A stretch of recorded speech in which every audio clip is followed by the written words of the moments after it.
All right, we'll get started.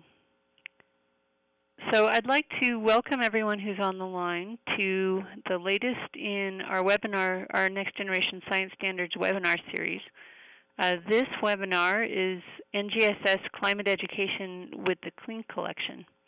And I'd like to thank the organizations that are sponsoring this series, including the AGI Center for Geoscience and Society, and also the National Association of Geoscience Teachers for this webinar series. Aida Awad and Ed Robeck and John McDoris are also on with us, we organize this series. Let's see. I'll introduce myself. I'm Susan Sullivan. I'm Director of the Education and Outreach Group at CERES at the University of Colorado Boulder.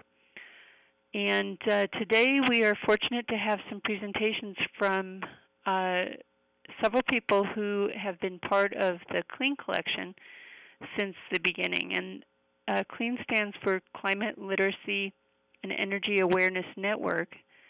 CLEAN stewards a collection of climate and energy learning resources, which has recently been made searchable by Next Generation Science Standards and made much more useful for conducting NGSS climate education. And the people on this call are the first people to see that launch. It just went live, and I'll mention that CERES and I and the rest of our group at CERES Education and Outreach have been part of CLEAN from the beginning as well, so we're very excited to share this with you.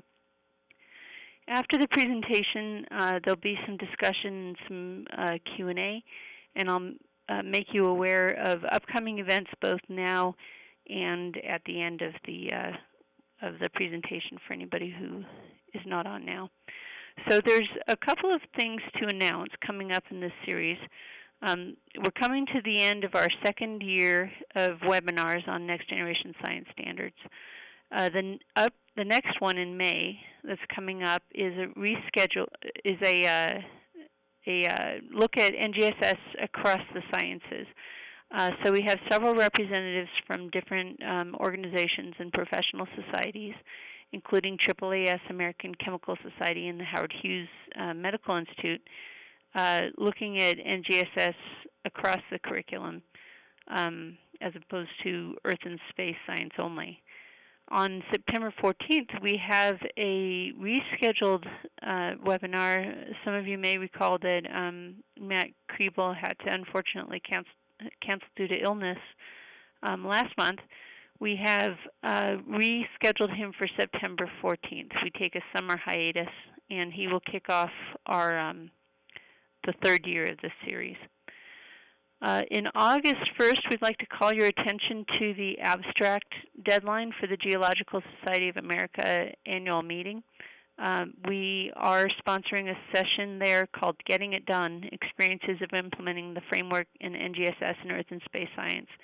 And here we're looking for really practical, in-the-trenches stories of what people are doing with NGSS and how it's going and what you're learning.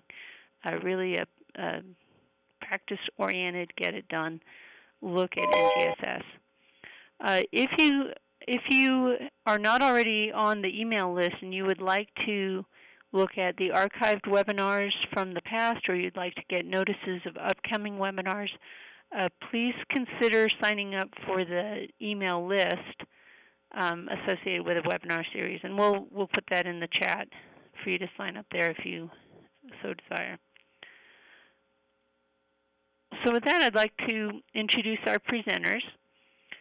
You'll be hearing primarily from Karen Kirk and from Cheryl Manning. And Anna Gold is on the line to participate in the Q&A. Karen Kirk is a freelance science writer and a science educator who's been part of the CLEAN collection since its beginning. She was a big part of understanding how we should move forward with the NGSS interface and the ideas for that and how it should look and all that. So she's a big part of the intellectual underpinning. Cheryl Manning is as well. Cheryl is president of the National Earth Science Teachers Association. She's done huge lifting and tagging resources from the CLEAN collection for next generation science standards, and she is a high school teacher in Evergreen, Colorado. Anna Gold is a associate scientist at Ceres Education and Outreach Group. She works with me, and she is the program manager for the CLEAN collection and has been since it started. So we have a lot of knowledge represented in these three people, and with that, I'll get out of the way and let them speak to you.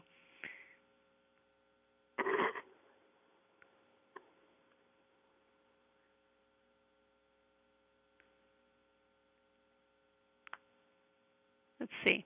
So Cheryl? This is Cheryl Manning. Yes. Yes. Good. Hi. Karen and I are going to be bouncing back and forth on our slides a little bit, and but we'll be presenting today a little bit about some of the work that we've done together. Can everybody hear me okay? Mm-hmm. Okay. Yep. I'm getting little warning signals here. All right. So I'm going to start a little bit with talking about how we found some congruency between the existing CLEAN collection and the next generation science standards when the next generation science standards first came out. The CLEAN collection already was in existence, and I was asked if I could go through and identify places where the resources were congruent with the next generation science standards. As a classroom teacher for the last 20 or so years, I think about the next generation science standards components, the three dimensions, the disciplinary core ideas, as what is it that students need to know. The cross-cutting concepts are how do we take what they know and put it into a bigger picture, and that's where the deeper understandings come in. And then the science and engineering practices are what are students doing to learn both the core ideas and putting those core ideas into the bigger picture of the cross-cutting concepts. So I may talk about the knows, understands, and do's. Those are research-based terms as well, but that's just sort of some interpretation for you all. The performance expectations. Let me go back to the disciplinary core ideas and cross-cutting concepts in science and engineering practices for a second. As I looked at each of the different resources in the next generation science in the light of the next generation science standards, I wanted to identify what is it that the students will be doing. That's how I tagged these resources for the science and engineering practices.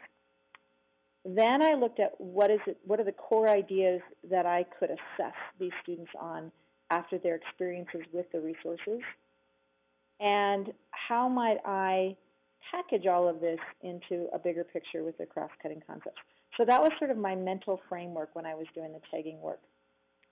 When it came to the performance expectations, I had to take a step back because the performance expectations are much larger.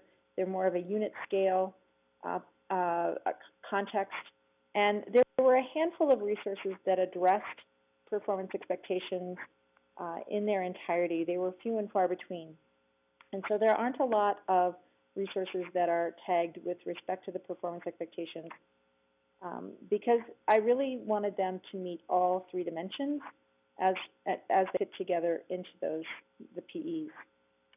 So most resources are not tagged for the performance expectations because the resources are a little bit more limited in scope. Some things that were tagged for performance expectations were some of the integrate lessons and units, which most of you are pretty familiar with.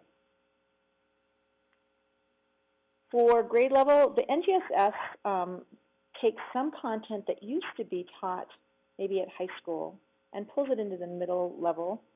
However, if the writers, if the creators thought that these were more appropriate for high school students, I would go through and I would tag them for both middle school and high school, for example. So depending upon how things might be used, many of the resources are multi-grade level.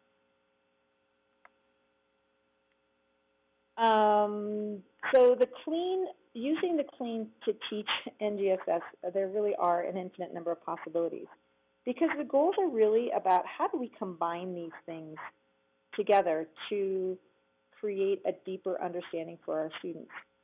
One of the first efforts at this was by Turk. They created their Earth Systems investigations. These investigations are built around the science and engineering practices, which you can see over there on the right side of the slide. They organize the science and engineering practices in a set of 4 steps. And then in order to meet the small boxes in each of the steps, they drew upon CLEAN, some resources from NASA and NOAA, and they used a backwards design approach and to create these different lessons. And these are unit scale investigations. They have 2 on the website now. One is carbon cycle, and the other is an ecosystem's role in the carbon cycle. So those are 2 investigations that have been put together using CLEAN to teach the NGSS. My approach was a little bit different. Oh goodness, okay, let's see if we can get to this. So there's arrows going everywhere. Using CLEAN to teach NGSS, for me, started with the performance expectations. As a teacher, that's where I would start. I would probably receive my curriculum, or I would receive direction from my district or from the state, and they would say, okay, these are the things that you need to make sure students know, understand, and can do. And so I would start with the performance expectation, and then we would start filling things in. Given a performance expectation, there are some things that a teacher may have to, you have to come up with a strategy. So my approach was to identify a problem or a phenomenon that would directly relate to the performance expectation, and then come up with a strategy that would best address how to deal with that problem or understand the phenomenon. From there, I would say, okay, what aspects of this are the content that my students need to learn, and that would be the disciplinary core idea. And what are those? And for the learning strategy and disciplinary core idea, you bring those together in the science and engineering practices. All of that then fits into the bigger structure of the cross-cutting concepts, understanding how these pieces all come together to tell a story. Then I would create a storyline and teach that, develop assessments along the way that students would be looking at, and come back to the reflection piece. And my personal experience is that that reflection piece is oftentimes overlooked and oftentimes skipped, and yet it is the most critical to a teacher's success in the classroom. And so I wanted to make sure it was in there. So this is my approach in creating some lessons that teachers could possibly use and maybe use as models for creating their own. So from that sort of model, I have created 3 units, a middle school unit on phenology, in which students connect patterns of solar radiation, seasons, and phenological cycles to examine how seasons might be changing due to anthropogenic climate change. And that could be a multi-week or year-long side project that students are working on. The history of atmosphere and ocean unit, it could either be taught at a middle school or a high school level, where students analyze data and graphs that show changes in atmospheric chemistry and temperature, and then look for correlations between the Earth systems and the Earth systems conditions, and then they model some of the feedbacks.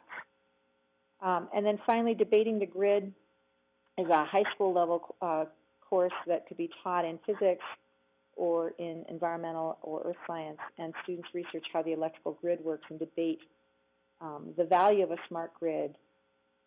Should the grid continue to be centralized, or does it make more sense to have it local or distributed? Should renewable resources be integrated, and should governments from federal to local level be involved? So those are the 3 units that I've created, and we will be getting these ready to put up on to the site in the next few weeks. And then some of the other components in that work are an overview of teaching strategies. How do you choose a teaching strategy? Problem-based, project-based, phenomenon-based, argument-driven inquiry. All of those are different ways that teachers could address three-dimensional learning. And so I've created just basically a framework on those different teaching strategies and pluses and minuses. A planning template that teachers will be able to use to create unit plans congruent with the NGSS using CLEAN and other resources. And then sort of on top of all of that, in parallel with the work that I've been doing, Karen Kirk and the team at CERC have been working on the NGSS Browse, which I'm going to turn the time over now to Karen, because that is an incredibly useful tool when creating these units with these different NGSS components. Very good. Thank you, Cheryl. I'm Karen. I'm going to talk to you, about sort of a little bit of behind the scenes of how we made this interface, and then we'll play with it. So if you think of all the neat things that Cheryl just mentioned, I want to back you up to the first one where she said she made this, I will insert the word, massive effort to tag all the items in the collection with whatever appropriate NGSS standard applied, which was a huge effort. And with that in the bank, then it was up to us to find a way to display it, to make that useful and accessible to teachers. This was a fascinating project. I'm not going to bore you with all the details, but I want you to come out with not just like the ooh and ah of the interface, but like a little understanding of why we made the decisions we did, so that way you can use it better, and better yet, you can show your colleagues how to use it and have fun with it. So what we're after is the way to take the sort of multi-dimensionality of not just NGSS, but also people's particular classroom situations and the topic they're teaching, the course they're teaching, and design the interface that could really allow people to slice through that quickly. We know that in some cases teachers just want what they want. They want it really fast. They've got class. Just don't give me a hassle. Just give me what I want. And then in some cases you're more really digging and searching and like, how is this set up and what can I find? Oh, I never thought of that. So we wanted to be able to do both. Let's play with this. To make it quick and fast, and then also to make it rewarding to dig through. And above all, then, of course, to keep it simple all the way throughout, which is sort of its own challenge. So, okay, that's actually annoying. I'll move that. Sean Fox, he's the technical director at CERC and does all the programming and behind-the-scenes stuff. And as I was sharing results from our data gathering, he really summed it up perfectly when I was describing the results of teacher interviews, and everyone said they wanted a simple interface, but then I would show them examples, and they would say, well, this is perfect, except I would add this, and then couldn't it have this, and we'd layer all these things on, which, of course, removes the simplicity. And often, everyone loves something simple, but everyone also wants a different thing, like, simple in the ways I want it. And so our first task was to get underneath, yes, we understand it should be simple, but what are the essential parts that need to be there? And what are the parts that are going to appeal to most people? So we really took this at sort of first principles for designing a good user experience. And we did not go about this lightly. This was one case where we didn't say we know best. Even though CERC has tons of experience designing interfaces, we really wanted to go back to our origins, which are you guys, all the teachers. So we had a survey that was distributed through the Climate Literacy Network and through other teacher networks to just get at how do you search for materials, and are you using NGSS, and what's important? Bunch of questions just getting around how people are looking for materials and how they like to search. And what was interesting here, even though the survey was asking a lot about NGSS, the main things that came out of that, people wanted to be able to search by grade level, by what type of activity is it? Is it a lab or a quiz or whatever? And what's the subject? And those search capabilities we already had. We would never design a collection that didn't have that. But we knew that that was not enough, that there needs to be ways to search NGSS. So below those priorities came out the idea that, yes, it needs to be searchable by multiple filters, not just sort of a one-size-fits-all, but we want several ways to slice through the collection and find what we want. And then we also asked people, what do you use? Where do you go to look for lessons? And so we got a nice list, and I started going through those some of these to look for commonalities. How are they all handling different ways of searching? Some of these had NGSS, some didn't. I went to Zappos, first of all, because, it's like the change of season, so I definitely needed shoes. But also because it's another example of they've got tons of different ways to slice through things, and so it was another way of looking at how people use web-driven tools to get the teacher or the consumer to zoom in to what you want. Next step was, this was really fun. We set up interviews with 5 teachers at different stages of their careers and at different stages of implementation of NGSS. So we had brand new teachers that are wide-eyed about NGSS, and then we had sort of district coordinators that were real fluent. And we used a bunch of these different interfaces, all the ones over here with the stars. So we used Nesta and NGSS site, PBS Learning Media, and Concord Consortium as examples. We're watching them use their screen. They're driving, we're watching. And as they walk us through and talk us through their decisions as they search. And then we also looked at CLEAN's existing NGSS interface, which we knew was not ideal, but it was at least something to start with. So we watched people play. We listened to them talk about what's simple and what isn't simple and what they would do and what they're looking for. From there, we created just graphical doodles. These were not based on didn't have anything behind them. There was no there. They were just drawings of different interfaces. We tested those again and then took it from there. So the examples that we tested were all pretty graphic heavy, but they were really different ways of thinking. And we had sort of a clear favorite, and it matched the one that everyone liked, which was this one here, which shows all the, sorry, I'm trying to grab the pointer. It shows all the different aspects of the next generation science standards, but just a few of each. So it didn't show you everything at one glance. It just showed you enough to get you started. And it was a pleasing design. One of the best pieces of feedback I got in the interviews was a district coordinator who spends a lot of time with teachers showing them how to use things. And she said, especially with something as new as the NGSS, the interface needs to be familiar enough so that they already know there's some instant comfort. Like, oh, yeah, I'd recognize that. Or, oh, I've seen that before. If there was enough familiar, then people can go ahead and take the next step. So we mimicked the colors and wording to match NGSS themselves and tried to make it visually appealing with the little icons. And so we weren't shocked that this one sort of won the contest. Then there was an amazingly interesting task to take that drawing and make it actually work.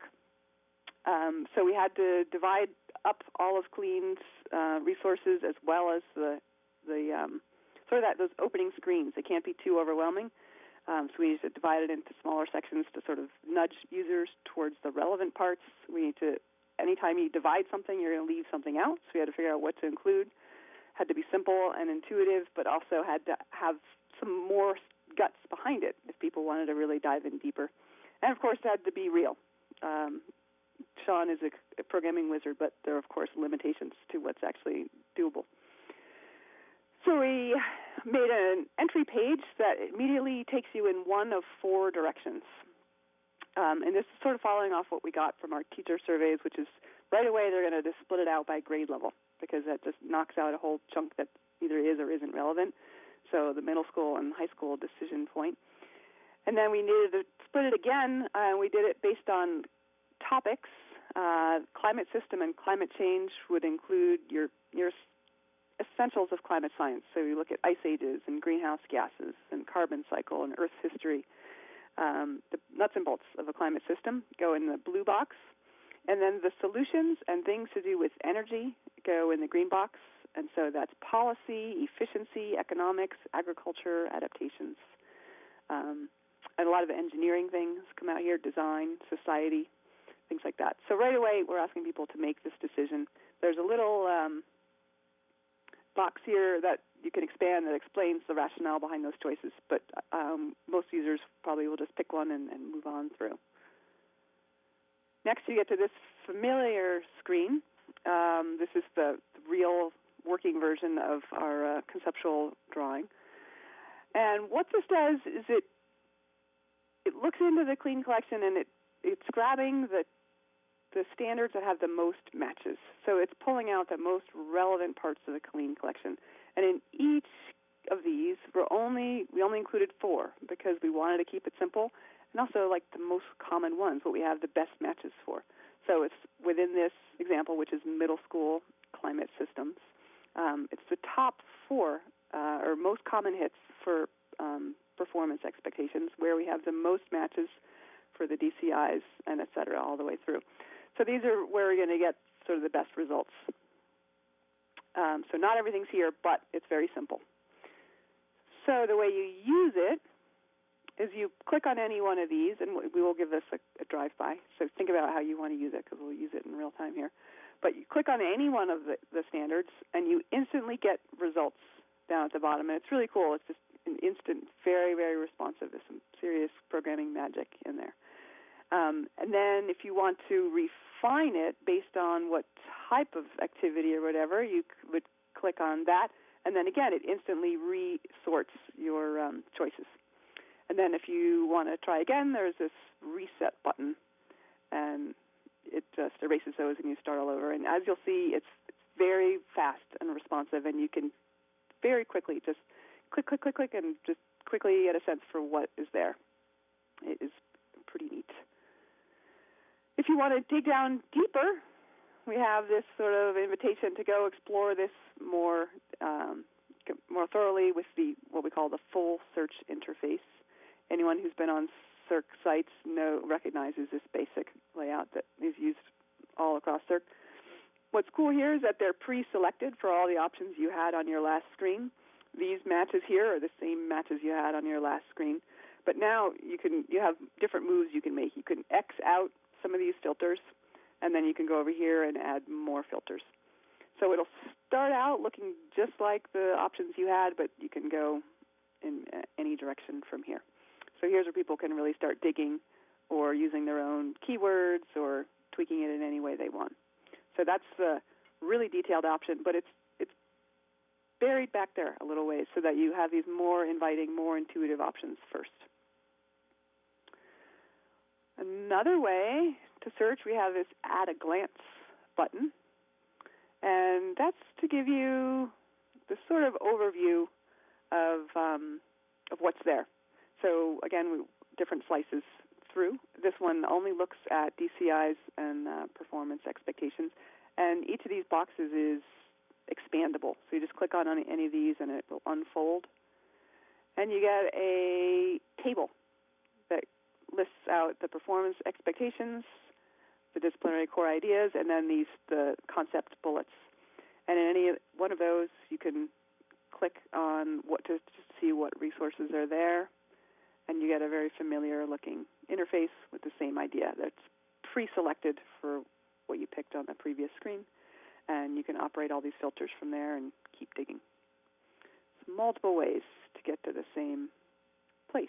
So now we want to try it. So I'm going to have John, thank you, and I want you guys to unmute, and we're going to do one. They can put their comments into the chat box, since most of them aren't on the phone line to begin with. Oh, okay. I need to be able to, I might need, I'm not sure that I can see the chat box, so I'm in full screen mode. Help moderate that. I'll tell you what it is. Okay. So I see at least one person is typing. If anybody else has things they'd like to check out, please put them in the chat box. Go ahead, Karen. Okay. So if you're starting on CLEAN, there's a new button here for Browse by NGSS. That's what you want. Here's your 4-direction decision tree. So do we have some indication of what people want? So far we have a question. How do you identify resources that hit multiple dimensions of NGSS? So in other words, they're 3-dimensional. And I think that's a tagging question. Yeah. Cheryl, you want to go ahead with that one? Sure. Each of the resources has been tagged with the science and engineering, the cross-cutting concepts, and the DCIs that it may address. And so once you're in, so the resources have been tagged for those, and then when they created the NGSS browse, they sorted all those resources by those topics. So I think as we get into Karen's demonstration here, it will become clear how those identifiers pop up. And so it becomes a little bit more clear once you get in there how you identify those resources. And we do have... Go ahead. Yeah, we do have one suggestion so far, asking about the scientific process. Interesting. Because, of course, that's a great first example, because, of course, it totally doesn't match what we've set up. But let's do Although this. I know there's stuff in there. There is. And another one is about geoengineering. Interesting. Okay. Well, let's keep both those in mind. So those would be... Go ahead, Karen, Cheryl. those would be in two different boxes. So the scientific process, depending upon what grade level you want, it will be in the climate systems and climate change. And then the geoengineering will be in the green box with the windmill on it. So those are kind of two different approaches. So does Lori have a grade level she wants to look at? Okay. So Lori wants to look at high school for the climate system and climate change, and she's interested in the scientific process. So let's go ahead and just start at the high school level. Okay. So the choice you made on that last screen will bring up one of four. They all look kind of the same. They all look like this, but they've got different ingredients, and they'll lead to different places. So that's why that last step is important. Okay, so now basically it's a question of is it in the top hits? What do you guys think? Read through here, and do you see one that's going to take you in the right direction, or do we need to dive into a different way to search? So Lori, looking at the screen, do you see a topic that would help narrow your questions about scientific process?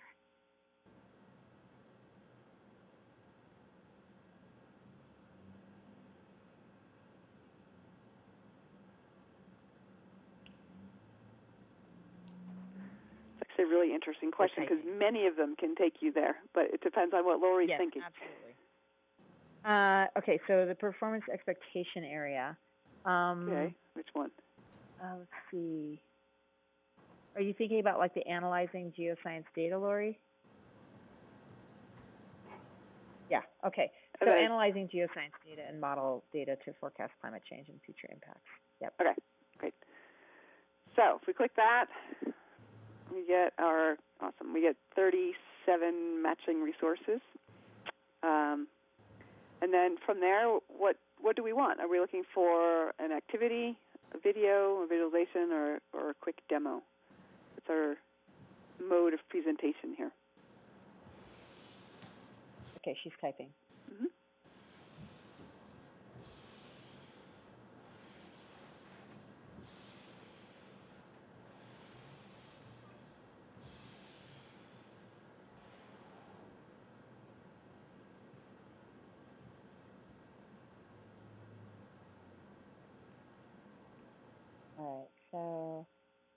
All right, so, hang on, Karen. Yep. I'm just going to scroll through these so you can see what they are. Lori's interested in a demonstration for students of how scientific data sets can be applied, then having students use the data to address their question. So let's go up and look at demonstration experiment. Darn it. Mm-hmm. And there's nothing there. So let's go to activity, because it could be either in. Yep. So yeah, click on activity instead. Nice. There we go. Yeah. So that's one of the risks you run, is that because there are so many ways to slice, even though these are the most populated ones we have, they won't necessarily split out evenly across every resource type. So you can see this one a lot of activities. Makes sense, right? If you're analyzing data, that sounds like an activity. We would, when we catalog the CLEAN collection up for the very beginning, we would not say that a video helps you analyze geoscience data, because then you're really just in an observational role. Okay, here we are. So we have activities, and Lori, the question now is, like, is this promising? Is this taking you where you thought you would go? Are these ideas that are relevant, that are helping you get closer to your answer here?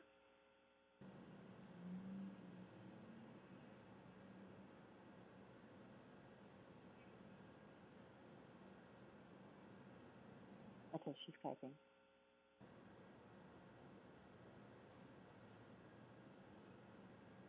Mm-hmm.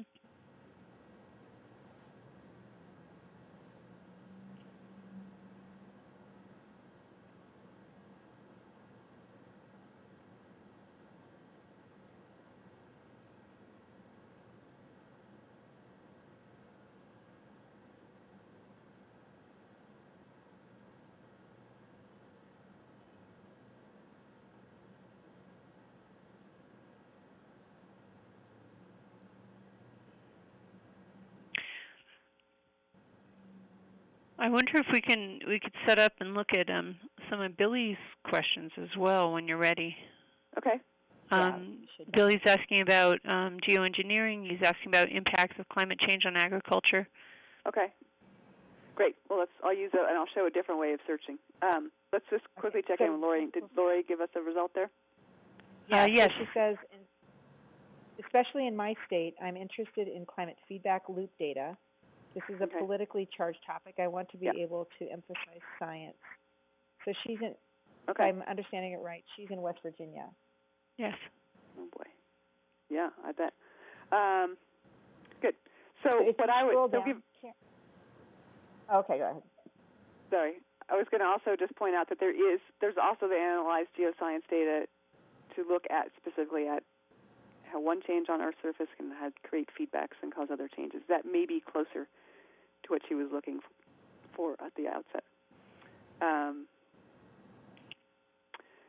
So then from here, if we look at activities, that narrows it down. So here's one specifically about climate feedback loops. I'm not going to, well, I will. We'll go ahead and show you what the results. When you click on any one of these, you get a cover page that's done by the CLEAN catalogers and reviewers that shows how it gives you an overview of the activity, talks about the teaching tips, the science, the pedagogy, and if that all looks good, then you can click one more click and you go to the activity itself. And that's how everything in the CLEAN collection is set up that way, with this cover page that sort of gives you the overview before you dive right in. Okay, so let's look quickly at Billy's questions. And we need to know from Billy, is that high school or middle school? He said high school. Okay, great. So if we go back to that starting screen, and we're looking at geoengineering, agriculture, so that's going to be climate energy solutions and high school. So we make this split.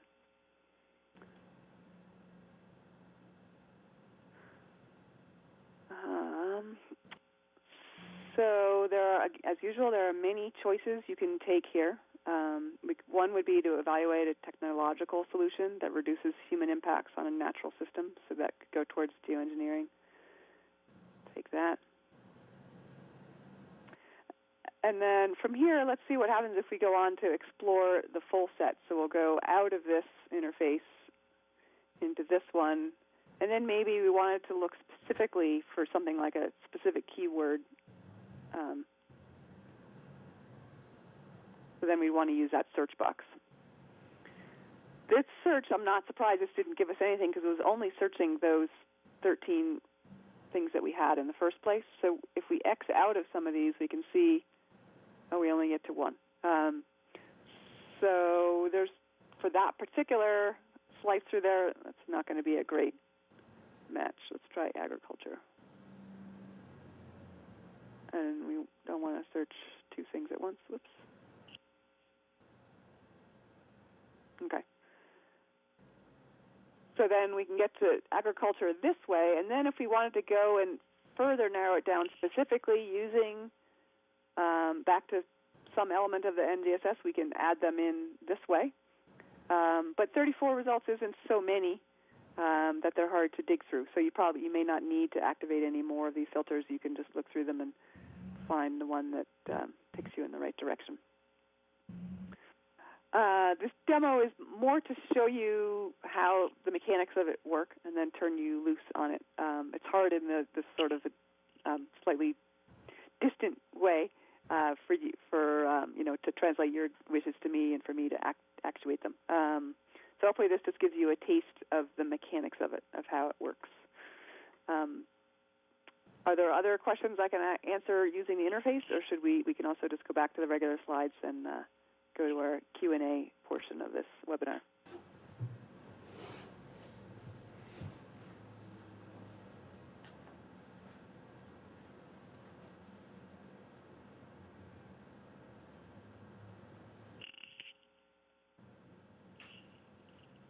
All right, I would like to, I see Anna just jumped in on Sarah's question about consideration of integrating the curriculum with other content areas. Sarah, so you know the disciplinary core ideas do get into other content areas, and when we were doing the tagging work, if something had a strong physics or chemistry connection or a strong biology connection, the resources were tagged with those disciplinary core ideas as well. So as far as crossing over into the common core areas, we did not tag for those, but we did try to tag for other science content.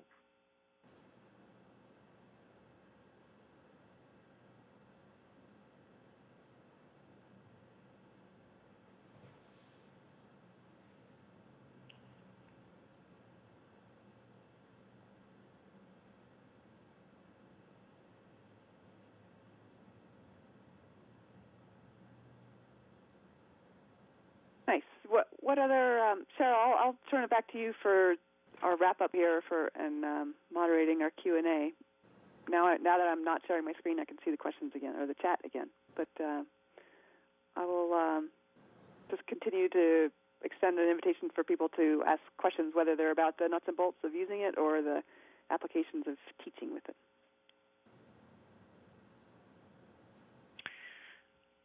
Well, this is Susan. I'm wondering if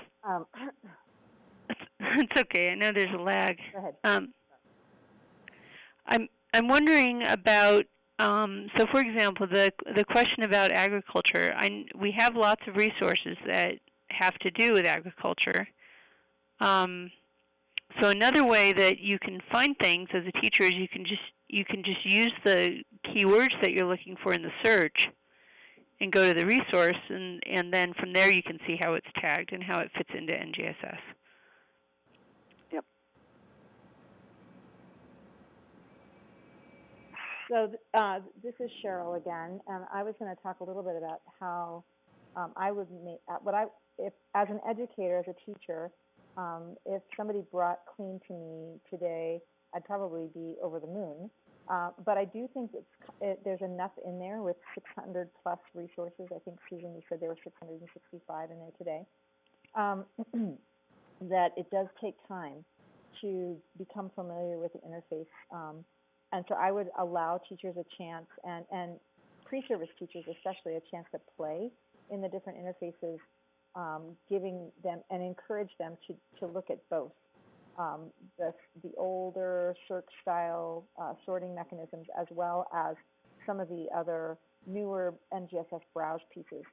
And then give them the opportunity to try creating units of study, and hopefully we'll have some support for people up on the site soon for that.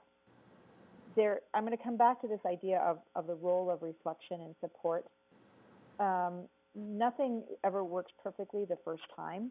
And so it's so important that once teachers try something, if it doesn't work, encourage them to go back in and try looking again for maybe something that might fit their needs better, and get some feedback as to what needs to be changed. We have ways to do that in CLEAN. They can contact people and let them know. And then CLEAN also provides a lot of resources in terms of dealing with pressures from outside of the classroom, and those oftentimes through the CLEAN network.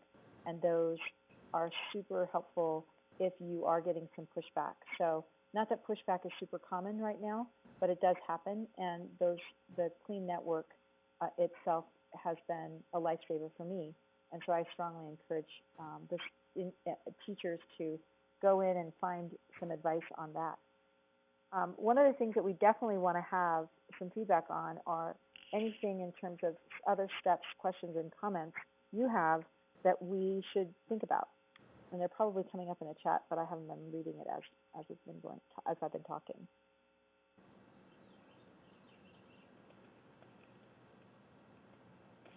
One interesting question that's Amanda asked was about background info, so that students understand why we still need to research this area, and so that they can understand the challenges of climate change. And so I put a couple of resources in the chat, but perhaps you guys would like to speak to that.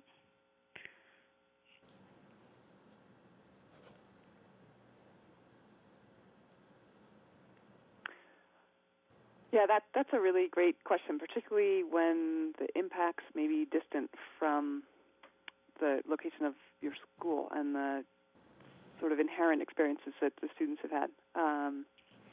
There is a section on general impacts of climate change. If you go in and search without the interface right in front of me, hang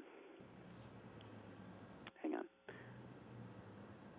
There is a particular vocabulary just about impacts. Maybe, John, do you want to, I'm just wondering if we should screen share again, and I can show you exactly how to find that, or the way to get to another slice through it. So let me go back here. So I am on the main search interface, and I'm going to X out all my previous searches, so I'm back to like a clean slate, so to speak.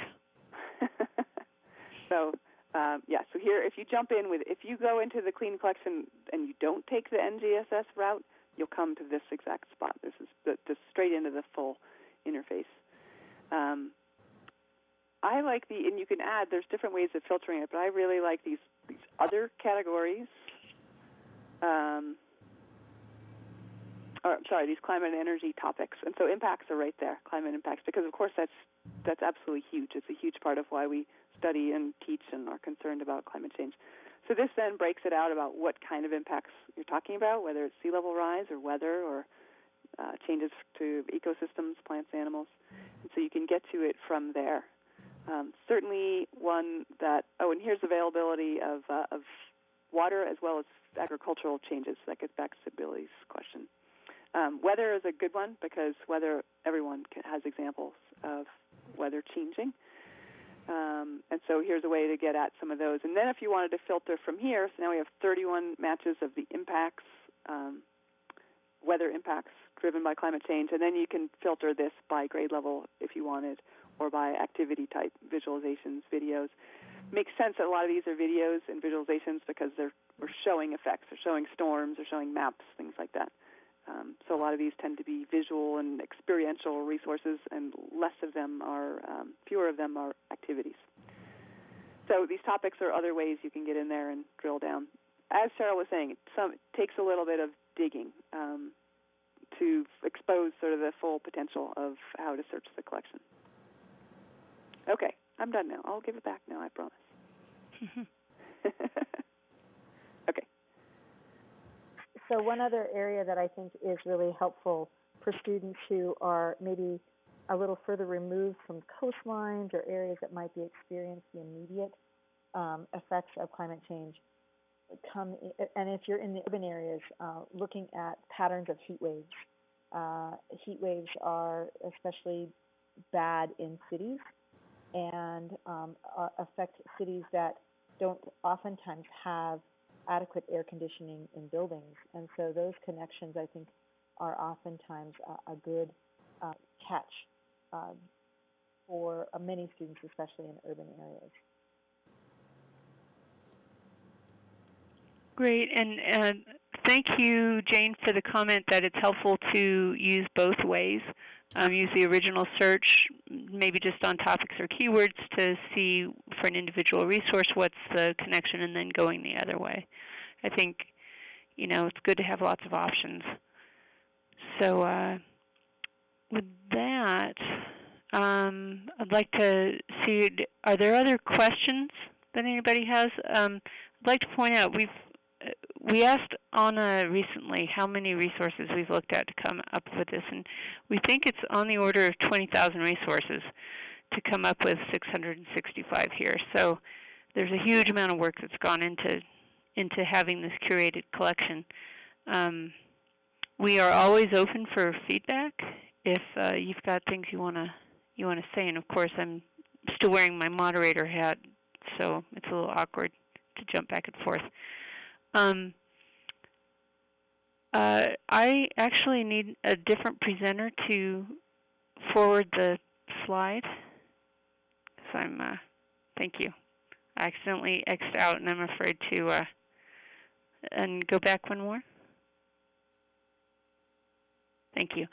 So again, I'd like to point out to you that we have these upcoming events. You can sign up certainly for the next one in May, and then we'll kick it back off again on September 14th with Achieve. If anybody is going to GSA, then in Seattle, then please consider submitting an abstract about your NGSS experiences to the session. The webinar will be archived and available for your repeat viewing or sharing with your colleagues. You will get a notice of that because you are registered for this one, but you can also go there and see the rest of the webinars from this series.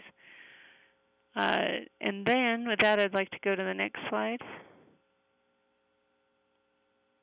If somebody can hit that for me. Thank you. And then just thank you all for being here, and thank you for our presenters.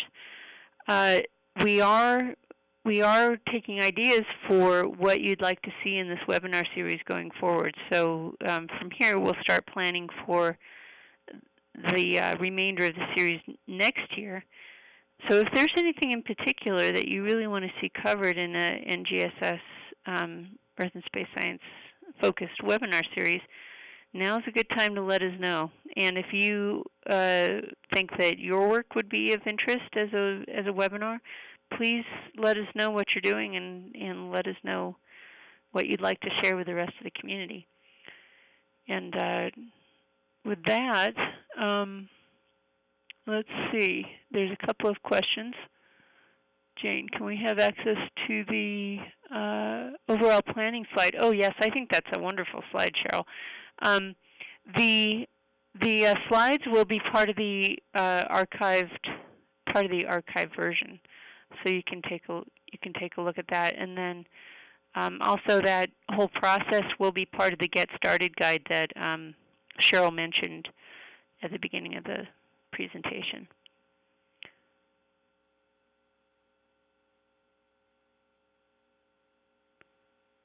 Yes, Anna is pointing out that you can sign up. We have a Clean STEM newsletter. There are e-blasts that go out every couple of weeks on timely topics in climate and energy news. And so if you would like to get those, let us know, and we'll add you to the list.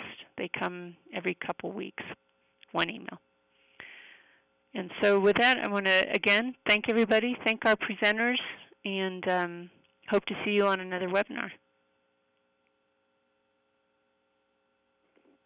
Thanks for having us, everyone. Susan. Thank you.